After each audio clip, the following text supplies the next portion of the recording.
খোয়াইয়ে জড়ো নির্বাচনী প্রচার চালালো সিপিএম। শুক্রবার দিনভর চলে বিভিন্ন জায়গায় নির্বাচনী প্রচার। বক্তারা কড়া সমালোচনা করেন শাসক দলের।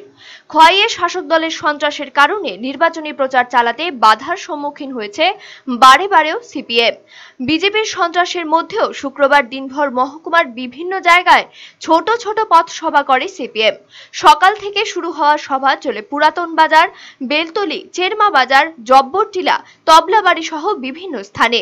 সভাগুলিতে উপস্থিত ছিলেন বাম প্রার্থী জিতেন্দ্র চৌধুরী, বিধায়ক নির্মল বিশ্বাস, সিপিএম জেলা সম্পাদক রঞ্জিত দেববর্মা, পদ্মকুমার দেববর্মা সহ অনেকেই।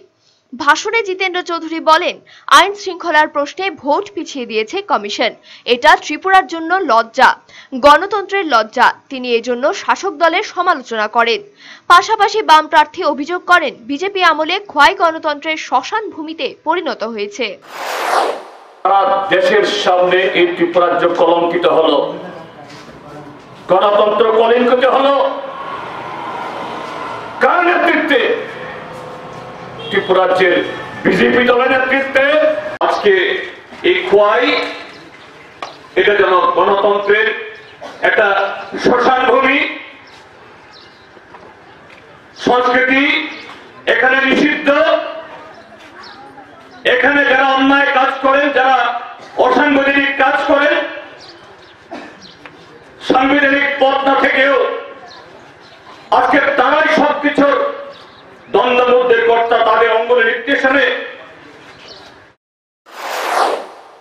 বিধায়ক নির্মল বিশ্বাস অভিযোগ করেন, বিজেপি জমানায় ভোটাধিকার, প্রতিবাদ করার অধিকার আজ আক্রান্ত। হুমকি দেওয়া হচ্ছে সিপিএম সমর্থক ভোটারদের।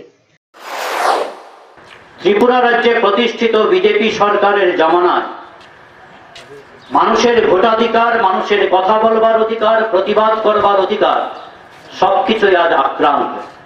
গণতান্ত্রিক ব্যবস্থাকে পুনঃপ্রতিষ্ঠিত করতে হবে, আর তার জন্যই বলছি কমরেড জিতেন্দ্র চৌধুরীকে কাস্তে হাতুড়ি তারা চিহ্নে ভোট দিয়ে আপনারা বিপুল ভোটে জয়যুক্ত করবেন। শাসকের ভয় ভীতি উপেক্ষা করেই মানুষ সভাগুলিতে সামিল হয়েছেন। প্রতিটি জায়গায় সভাগুলি সাড়া ফেলে। ব্যুরো রিপোর্ট, চ্যানেল দিনরাত।